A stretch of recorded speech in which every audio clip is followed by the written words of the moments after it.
Hi again, Mark here from Talking Bass. Today we're going to look at a basic but deceptively difficult exercise using chords on the bass that will help develop your knowledge of keys, chord voicings, the fretboard, as well as your position shifting, finger strength and technique in general. So that's a lot of benefits from such a short, simple exercise, and stay tuned for a couple of bonus exercises at the end that show how you can create many more variations from simple chord sequence ideas. As always, the lesson material is all there over at talkingbass.net. Just click that link in the info below. Also, like the video, subscribe to the channel, and leave a comment below. Then remember to check out the totally free membership over at Talking Bass.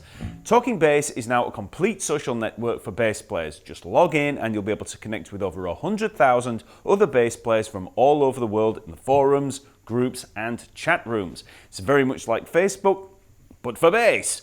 But with the addition of over 450 free bass lessons, a ton of free practice resources, and a set of ebook downloads such as the scale reference manual. Then if you want to take things further, there are the premium courses on everything from beginner bass to reading music to scales, chord tones, slap bass, ear training, and much, much more. So sign up today. Remember, it's totally free, and join a great bass community. Okay, so the basic opening exercise that we're going to learn is very simple. We just work up and back down through the triads within a major scale, as I'll demonstrate here. But there are some subtle details that you really need to be mindful of to get the most out of the exercise.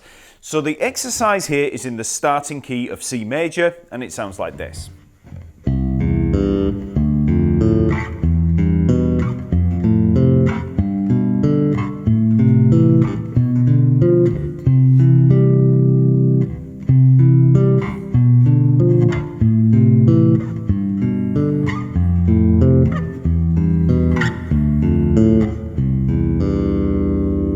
So first things first, we need to know some basic triad voicings. Now, I've covered these chords in many lessons here on YouTube, and I'll link to some of them below where you'll discover a lot more about their construction and the theory behind it.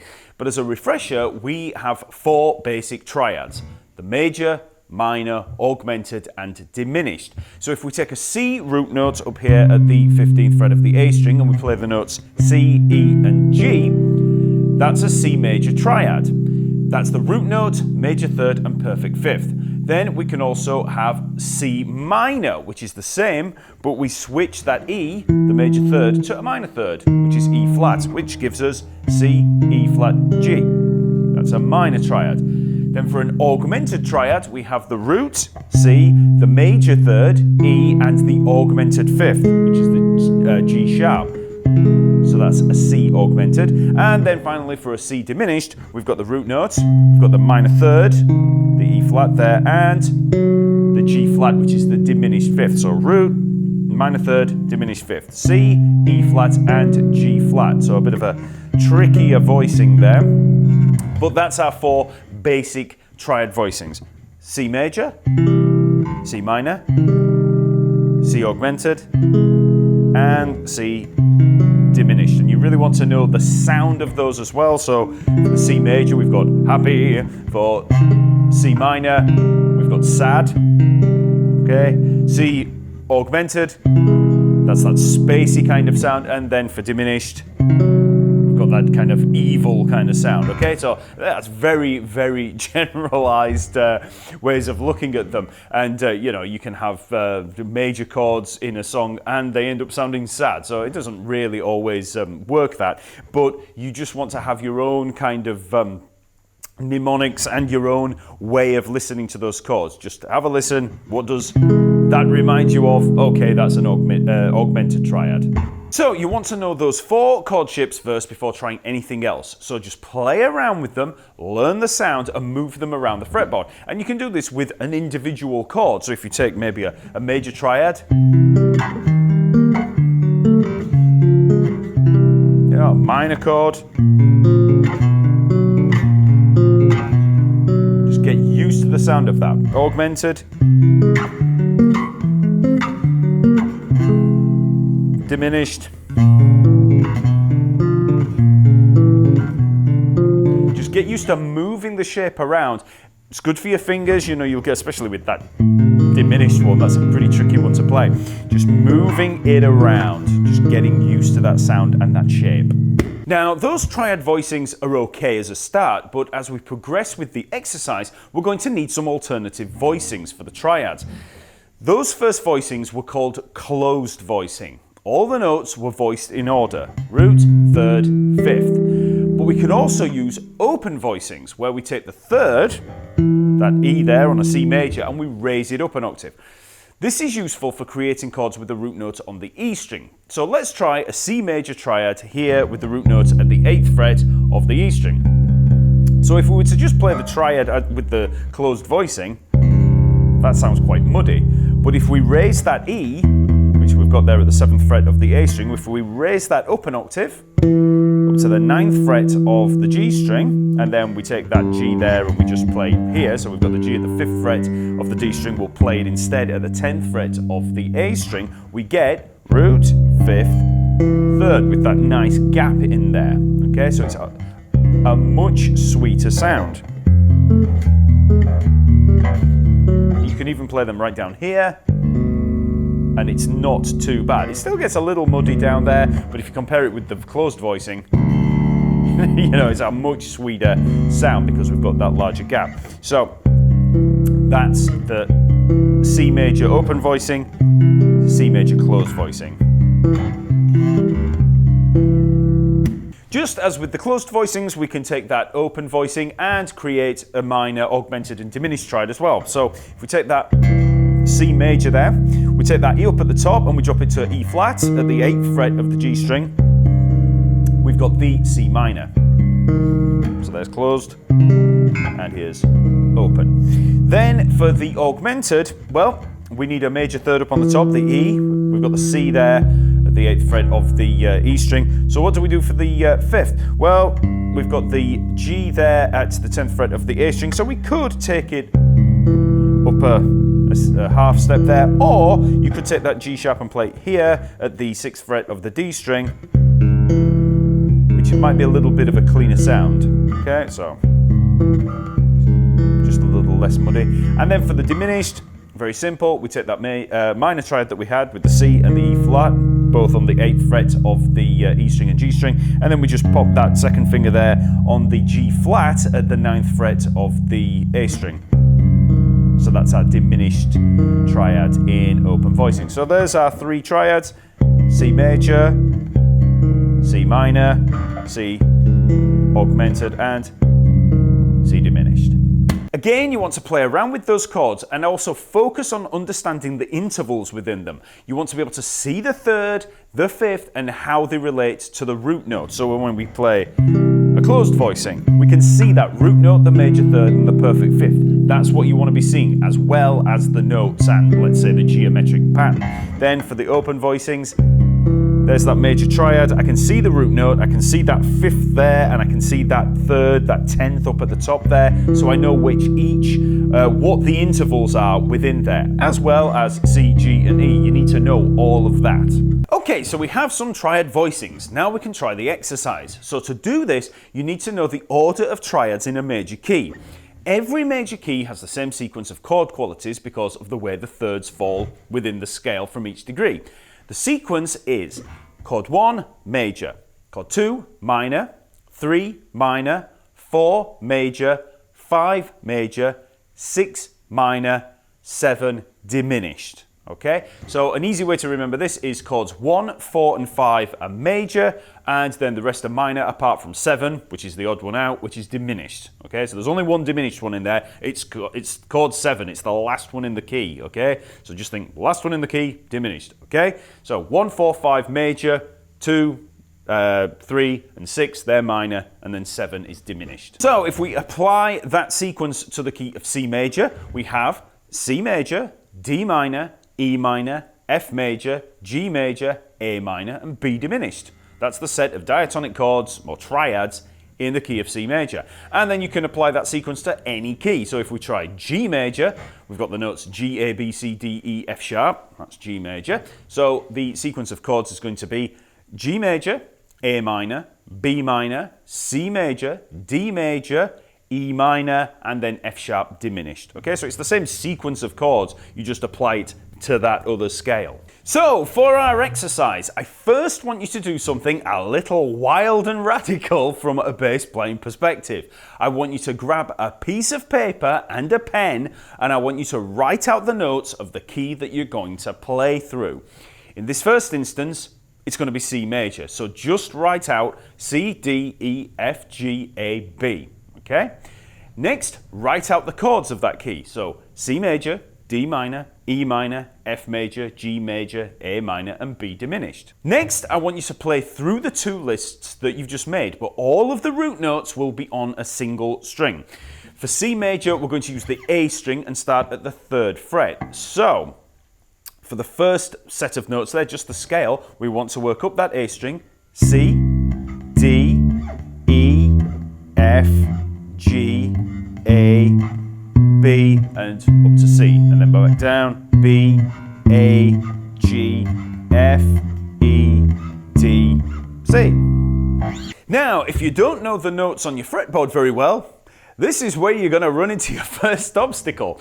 I want you to work out each note as you go. Think of each note or say them aloud. Don't look for patterns or anything like that, so don't be thinking of whole step and half step patterns. Think notes. Read the note, and then find the note. Now, if you're okay with that first phase, then you can add the chords in there. So just play up through the chords we've listed. So we start C major. There's the C major triad. We're just going to play each note one at a time. Then D minor, E minor, F major, G major, A minor, B diminished, and up to C major, and then we can come back down.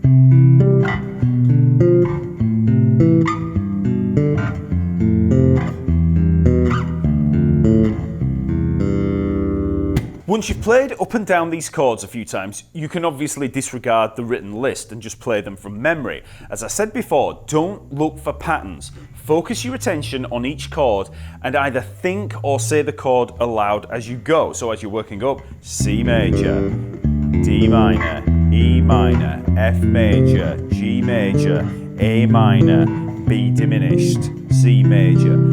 You don't always have to say it out loud, but at least think it. From a technical perspective here, in the left hand, you want to make sure that your fingers are curled over and your hand is raised over enough to give you sufficient pressure on the chord tones. Okay, because it's going to be quite tricky playing these chords, you know, in terms of hand strength.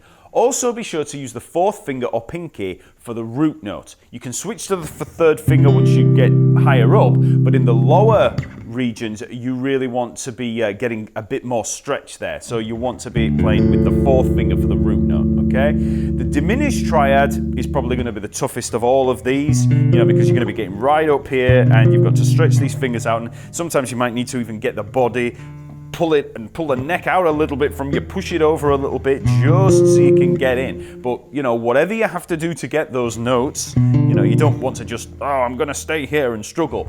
Don't do that. Move the bass around if you need to.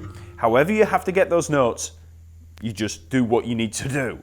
In the picking hand, I'm using the thumb, 1st and 2nd fingers in a kind of claw hammer style. So the forearm is just resting against the body and the fingers pluck the hand like this. So the fingers are coming in.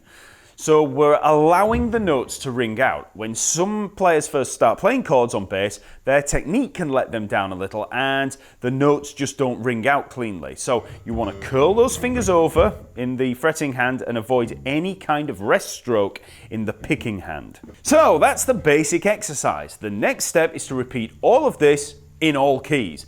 However, don't be in a rush to move on to the next key. You want to feel really comfortable with the chords of C major before moving on. This could take hours, days, weeks, or even months.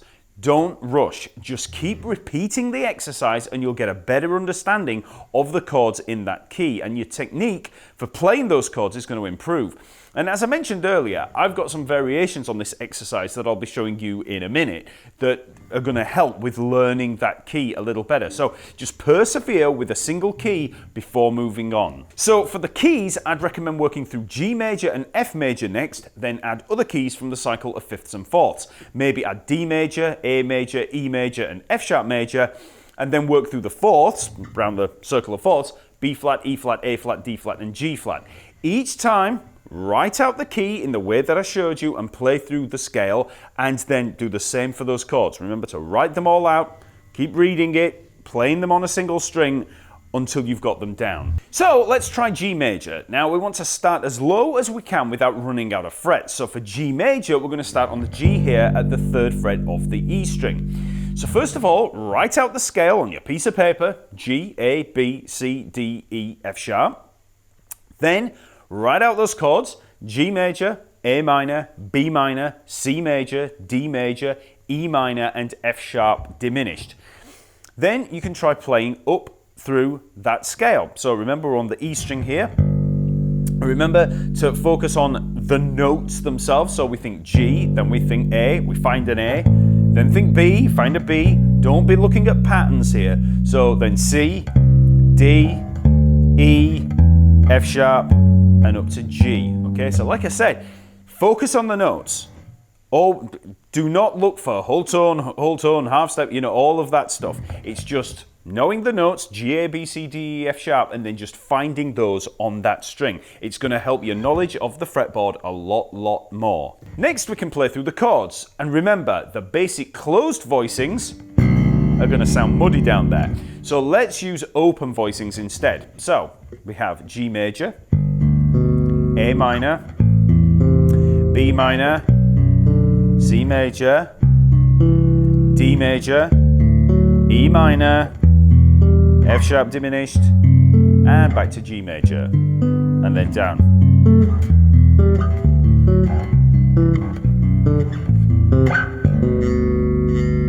For each key, you'll need to work out what works best in terms of the string that we use for the root notes. For a key like B flat, if you tried starting on the 1st fret of the A string, you wouldn't be able to play the triad, so don't start on any frets below the 3rd. B flat major would start here at the 6th fret of the E string. Now when you do that, obviously as you work up, it's going to be okay up to here. But once you get up here to this G and then up to the A diminished, things are starting to get your fingers get all scrunched up on a 20 fret bass, let's say. If you've got a 24 fret bass, it's not going to be too bad. But here on this Fender Jazz, that's a bit of a pain. So once you get to a place where you can't really comfortably play the chords, just move on to the next string. So when we got to the G minor there, you could move to G minor here, A diminished, and then to the B flat. The beauty of this is that because we're thinking of notes rather than general patterns, it's going to be a lot easier for you to do that. So as we work up, and we've got B flat major, then we're up to C minor, D minor, E flat major, F major. Then we think, okay, well, what's next? G minor. Do I want to play it there? Let's move. It's completely down to you. You just have to think of the notes. You're not thinking of like whole step, half step, whole step, and all that stuff. So that's the basic exercise. So next, as I said earlier, we can add a few variations. And we do this by taking simple chord progressions and applying them to the key. Again, using that single string for the root notes. So let's take a 1-4-1-5 progression. In C major, that's going to be C major for chord 1, F major is going to be chord 4, then C major again for chord 1, and then G major is chord 5. So we're having to basically translate what that 1-4-1-5 is into that key. So this is where you have to know the chords in your key in isolation. So we've got C major, F major, C major, G major.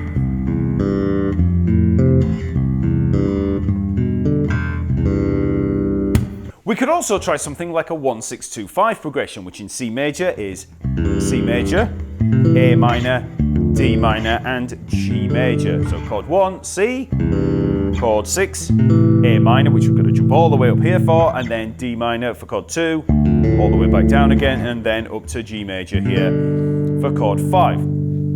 And obviously, this isn't how you would normally voice chords, in a standard progression that you'd be playing on the bass. Normally you would want good voice leading. So for something like that, I would probably be more likely to play C major here, A minor here, D minor.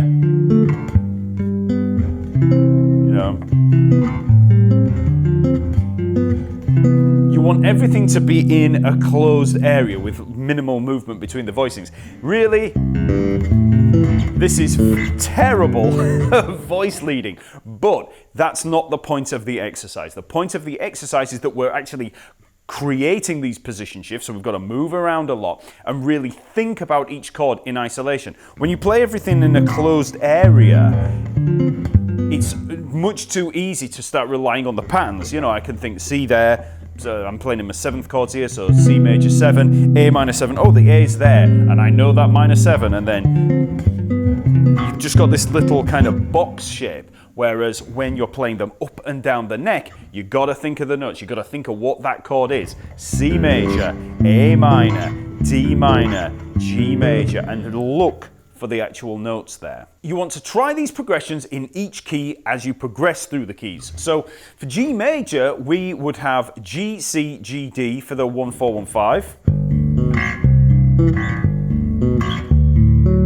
And then we'd have G, E minor, A minor, D for the 1, 6, 2, 5.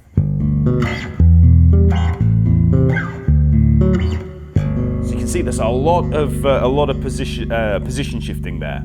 You want to write these chord progressions down on the piece of paper as you work through the keys and get used to seeing those chords one after another on the page. That all helps with developing your memory for them. And also, by trying these two progressions in particular, you get to learn those chords in isolation. You learn the primary chords, 1, 4, and 5 in a key, which are the most important and the foundation for learning a lot of functional harmony. Then the 1, 6, 2, 5 progression gives you some minor chords to play with, while practicing that clean position shifting as well as developing your fretboard knowledge. Because like I said, you need to be thinking notes. Jumping up and down that single string forces you out of the patterns that you fall into while playing in a single position. Okay, so please like, comment, subscribe to the channel, and follow the link below for more lessons and videos. Then sign up to the Talking Bass Network and membership to gain access to a massive community of like-minded bass players and a ton of bass practice resources and downloads. Okay, I'll see you next week.